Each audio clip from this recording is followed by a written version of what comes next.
China NC पर आपत्तिजनक बयान पर बवाल के बाद अरविंद सावंत ने मांगी माफी। कहा कि अगर किसी को दुख हुआ हो तो खेद प्रकट करता हूं। अरविंद सावंत की सफाई, 55 साल की राजनीति में महिला का अपमान नहीं किया, मुझे जानबूझकर टारगेट किया जा रहा है। चाइना एनसी को लेकर अरविंद सावंत की टिप्पणी को सीएम शिंदे ने बताया दुर्भाग्यपूर्ण। कहा कि बालासाहब ठाकरे अभी होते तो सच में मुंह तोड़ देते। सभी बहनें चुनाव में ऐसे लोगों को जरूर सबक सिखाएंगी। अरविंद सावंत के बयान का संजय राउत ने किया समर्थन। कहा कि चाइना एनसी बाहर से आई तो इंपोर्टेड हुई, अरविंद सावंत ने कोई अपमान नहीं किया। महाराष्ट्र झारखंड चुनाव में घोषणा पत्र को लेकर उठे सवाल। खटाखट गारंटी वाली चुनाव वादों पर घिरी कांग्रेस। खुद कांग्रेस अध्यक्ष मल्लिकार्जुन खड़गे ने उठाए सवाल। खड़गे के बाद पीएम मोदी ने भी कांग्रेस को दिखाया आईना। कहा कि कांग्रेस का झूठ बेनकाब, कांग्रेस के झूठे वादे वाली संस्कृति से सावधान रहे। प्रधानमंत्री मोदी ने देश की जनता को आगाह करते हुए लिखा है कि भारत के लोग विकास और प्रगति चाहते हैं, न कि वही पुराने कांग्रेस के फेक प्रॉमिस।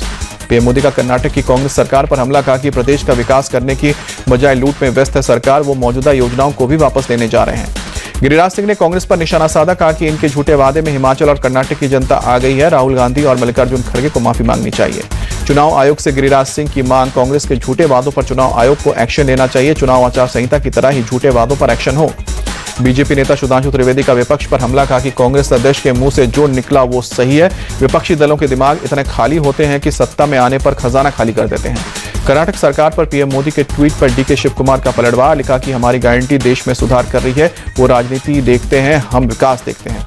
एनसीपी में फूट के बाद पहली बार अलग अलग दिवाली पड़वा मना रहे हैं शरद पवार और अजित पवार। अजित पवार ने बारामती में अपने आवास पर मनाई दिवाली पड़वा।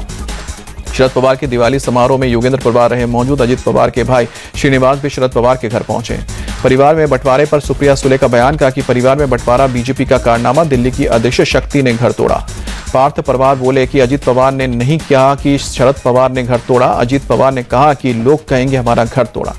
उद्धव ठाकरे को लेकर सीएम एकनाथ शिंदे का बड़ा बयान। बोले कांग्रेस से गठबंधन से पहले उद्धव ठाकरे को बहुत समझाया था, पार्टी बचाने के लिए बीजेपी के साथ मिलकर बनाई सरकार। उद्धव ठाकरे पर एकनाथ शिंदे का अटैक। कहा कि उद्धव निजी स्वार्थ मुहमाया में फंसे हैं, उन्हें बहुत समझाया। सीएम बनने की चाहत में उद्धव ने बीजेपी का साथ छोड़ा। 5 नवंबर से चुनाव प्रचार की शुरुआत करेंगे उद्धव ठाकरे। कुल 15 चुनावी सभा को करेंगे संबोधित। लगातार 6 दिनों तक करेंगे चुनाव प्रचार।